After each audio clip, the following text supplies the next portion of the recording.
First, good morning. Thank you all for joining. Thanks all to the people of VAIA to invite me. We are lucky enough, or I at least, to work in the IT sector, which means indeed there is continuous learning opportunities. And that's great because it's positive. You see the world evolving and continuously getting better, empowered by IT. So the topic of today is artificial intelligence in Formula One racing, and specifically how that you can achieve competitive advantage with this, how you can beat the other teams. So before going into the details of that, let me go to a small quiz. So as you can see, I've launched a small quiz on menti.com. If you go to the site that you see here on the screen and you enter the number on the top of the slide, then you can start sending your answers. So I will now activate the quiz. All right. So voila. If you go to this site and you enter the number, you can start voting. So the question is, how do you prefer to spend a lazy Sunday afternoon in front of the television? All right. So we see quite some people voting. And luckily, there are quite a lot of Formula One fans that we have today in the audience, which is great. That's the topic of today. But on the other side, I also see people interested in other sports. So the intention is to give a high-level overview today, and I hope that I can teach you some fun facts about Formula One while we are doing this. All right. Thank you for your answers. So, to start with, in Formula One racing, I want to take a small trip into memory lane. If we go to the 1950s, in fact, this was when the first World Championship was organized in Formula One. And just 1 year earlier, the first computer was invented. So at that time, that computer was still the size of 2 Formula One cars, and it worked with punch cards that you well know, and it took hours to program even the simplest thing onto that computer. Everything at that time, of course, was fully mechanical in the Formula One and racing world. If we then go to the 1960s, we see that for the car design, everything is still done fully by hand with engineers working on drawing boards. And the driver himself was the main source of analyzing and understanding the performance of a Formula One car. So that also means that drivers themselves, they have to decide when they need a pit stop. And of course, if they take a pit stop too many, that can have serious consequences for your race time. If we then go to the 1970s, this is where the first telemetry was introduced on cars. If we talk about McLaren, we will come to that in the following slides. We will see that McLaren first introduced them in the 70s, not specifically in Formula One, but in IndyCar. So they have multiple branches in their group, and IndyCar is one of them. So at that time, for every car, they had 14 sensors that collected all kinds of pieces of environment information. If you want to compare it with something recent, it would be about the same data that the modern day smartphone is now capturing also of the environment. So then we go to the 1980s. It's a long time ago, then I was born. So this is really the computer boom. So the first electronics, they take off and they help with the efficiency, the reliability of the car. So at that time, there was still no way of transmitting data from the car to the pits. So that means that even then, the drivers themselves, they had to take full decisions of when they needed to do a pit stop. The 1980s, by the way, was also the first time when a digital electronic fuel meter was introduced in the car. And that was very important because people needed to take care what they did, because if you look at 1985, that was when the organization, the VAIA, decided that you could only put 220 liters of fuel into your car. And in that year, in fact, there was no refueling at all. So you better drive carefully. So then the electronic readout of the fuel level in the cockpit was introduced in the 1980s. If we then go to the 1990s, so we just exited the new beat era. So Belgium was really famous in the world for that. And now we arrive in the beautiful 1990s house music. But that was also the period when active drive assist technology was introduced on cars. In fact, the predecessor of all that nice technology and self-driving stuff that we have in the cars today, brake assist, etc. However, the VAIA quickly intervened to really put restrictions here to make sure that it was the driver himself who was responsible for the performance of his race time and not only the technology. But the 1990s is also the pivotal point where we really see a boom of all the computing power that is now needed to be successful in Formula One. Although the assistive technology was limited in all other areas of Formula One, in the design, in the pits itself, you see a boom really in IT equipment that is installed there. And if we then go to the 2000 eras, a lot of connectivity was introduced in that area. Telemetry, so putting quite a lot of sensors on cars, but also streaming images to the viewers from multiple camera angles, etc. And the 2000 era, that was also the era when the first high-performance computing was introduced in Formula One. Specifically for computing fluid dynamics. So that has all to do with the resistance that the car has moving through the air and the downward pressure that has been put on the car, which makes sure that the tires really stick to the circuit.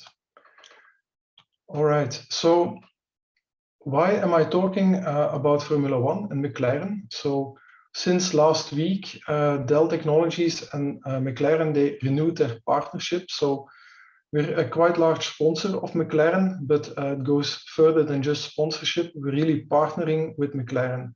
So that means that McLaren and Dell, we both realize that in the future of companies, including Formula One, data, how you use it, how you apply artificial intelligence and supporting technologies is becoming more and more important. I'm not going to talk too much about it.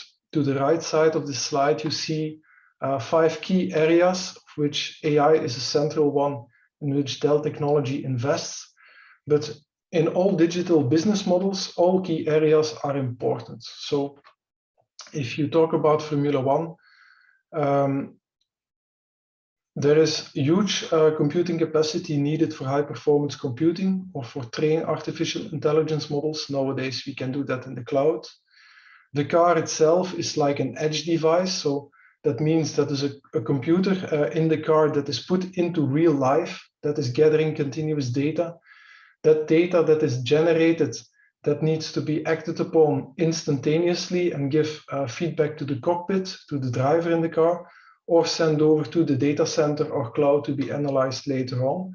So that is how we put into place data pipelines, do data management. And of course, for that, you need transmission methodology. Dell there looks into the future to 5G in Belgium and in Luxembourg. That is still quite in its infancy. And it's also not yet used in Formula One. At the moment, they still use 2 megabit lines, wireless connectivity in the car. But 5G will give us a lot more opportunity there in multiple ways. So we can transmit a lot more data. The latency is lower. So if there is feedback from the pits towards the car, and they use 5G to communicate with the electronics of the car, it's going to be near instantaneously, etc. But that is more future-oriented. So both with McLaren, we agree that artificial intelligence is becoming more and more important into this area. And it's not only a partnership in technology, we're also trying to be responsible firms, so we invest in society also. And while I was preparing material for this presentation, I also found out that we're working together on a website, which is called the McLaren Substitute Teacher, in which we have videos for children. Unfortunately, they're only in English, but they are for like children from 12 to 18 years old, in which people from McLaren and the drivers, the racers, they really teach them why data is important, what kind of data they use. And it even goes that far that there is each of the sessions, it's recorded videos, they have a small exercise that children can do. And if you really go until the end of the series, the last exercise is going to be building an artificial intelligence model for a car that is driving around a circuit. So that program is called Maze Runner, and you can find it. It's free. You can find it if you look for McLaren substitute teacher, and it really builds up. So it helps you start programming very simple models, and then we hope that you end up with a self-driving car that has to do all kinds of corners, has to cope with rain, etc. in that model. So this is where we use also artificial intelligence for the design of self-driving cars. And in this case, you use artificial intelligence with what they call reinforcement learning. I always compare that to playing a board game. So what you're going to do is you're going to define the rules, how you play the game.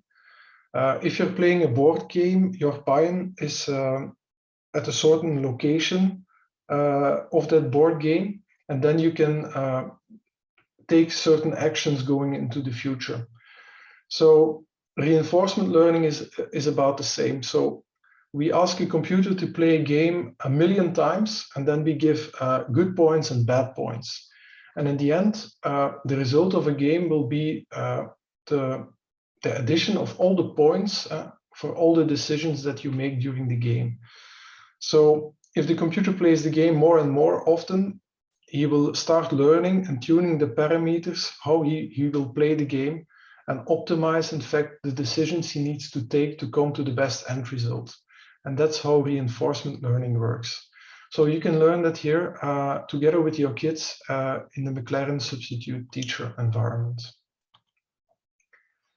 So now let's go into competing and being competitive in Formula One. And I again want to start it with a small quiz question. So I will open that up in Mentimeter. So let me go to the question, and voila. If you still have your mobile phone or something present, normally it will present you an option to refresh the page. All right. Okay, and the first results come in. So the question is the performance difference that you estimate in percentage between the top 5 cars. All right, so it seems that most of the people, they hover around the 3% area. So very interesting. Okay, let's have a look at what the reality is.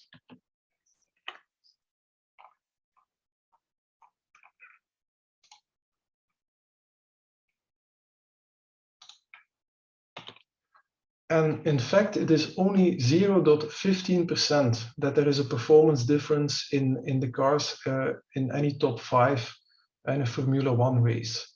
In fact, if you look at all the cars that are participating to the race, there is only a 4% performance difference between all the cars.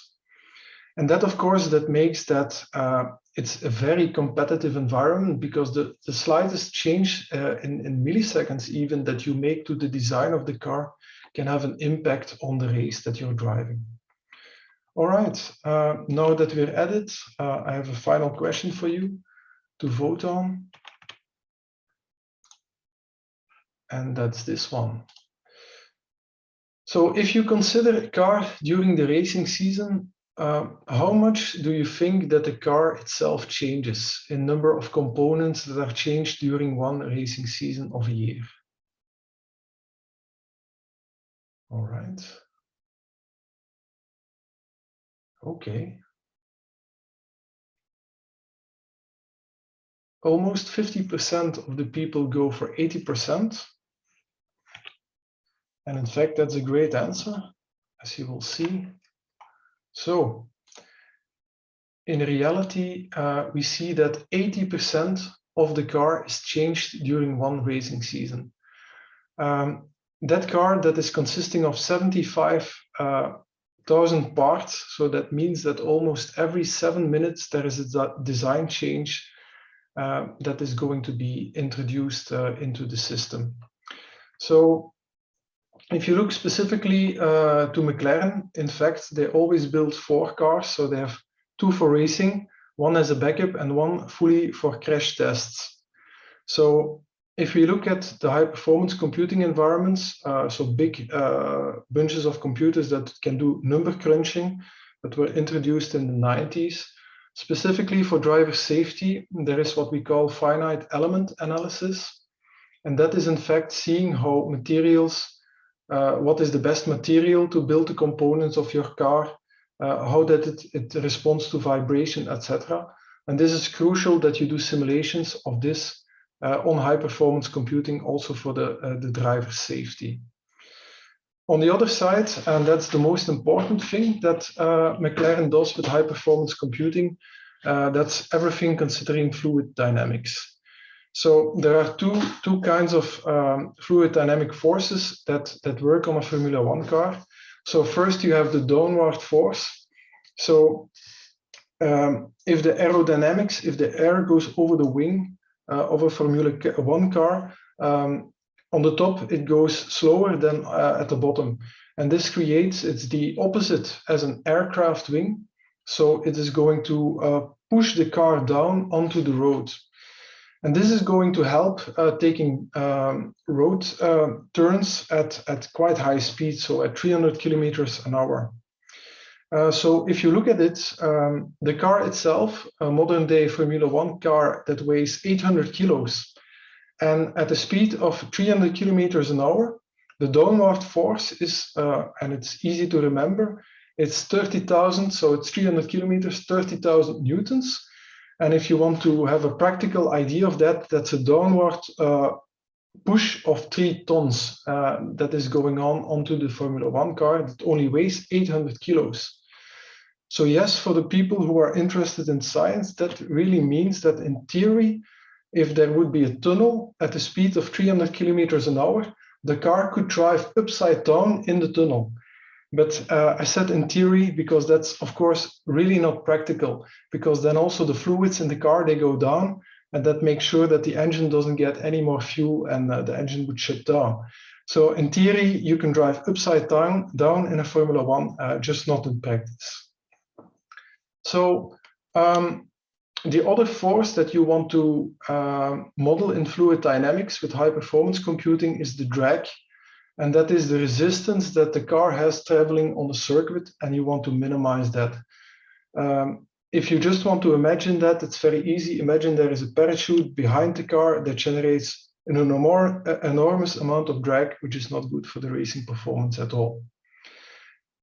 So traditionally, before the introduction of high-performance computing, and this is, of course, the most realistic way of getting an idea of downward force and drag on a Formula One, is that you work with a wind tunnel.